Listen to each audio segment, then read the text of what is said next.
আসসালামু আলাইকুম। আগে এই ভিডিওটি একটু দেখুন। সামান্য জ্ঞান আমি আল্লাহ তোমাদেরকে দিয়েছি, আসল জ্ঞান ভান্ডার একমাত্র আমি আল্লাহর কাছে।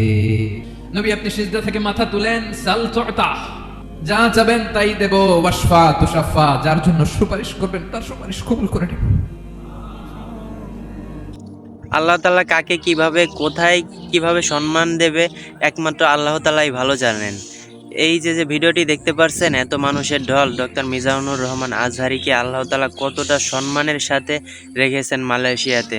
এই পর্যন্ত মালয়েশিয়াতে যতগুলো প্রোগ্রাম দেখছি, ওনার যেই মাঠে ওনার প্রোগ্রামগুলো হয়, মাহফিলগুলো আয়োজন করা হয়, বাংলাদেশের মতো হয়তো এত খোলামেলা মাঠে ওনার আয়োজন করা হয় না। অল্প ছোট ছোট কিছু জায়গায় ওনার মাহফিলের আয়োজন করা হয় মালয়েশিয়াতে।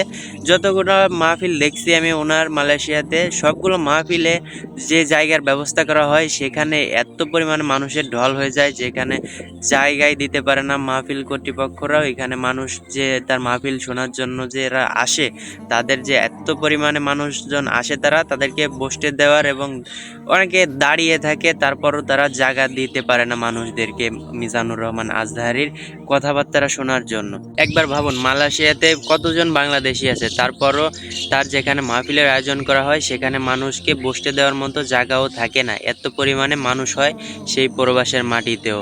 আমার মতে মিজানুর রহমান আজহারী মালয়েশিয়াতে আছেন, অনেক ভালো আছেন। আমরা তাকে মুক্ত আকাশের নিচে দেখতে পারছি, কিন্তু উনি যদি এই সোনার বাংলাদেশে থাকতো তাহলে এতদিন হয়তো থাকতে হতো জেলখানাতে বন্দি।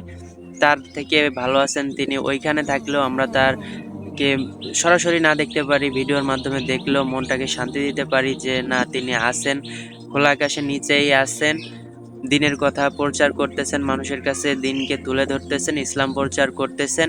এটাই আমাদের কাছে ভালো লাগতেছে। কিন্তু যদি ইনি বাংলাদেশে থাকতো তাহলে এতদিন হয়তো ওনাকেও জেলখানাতে থাকতে হতো বন্দি।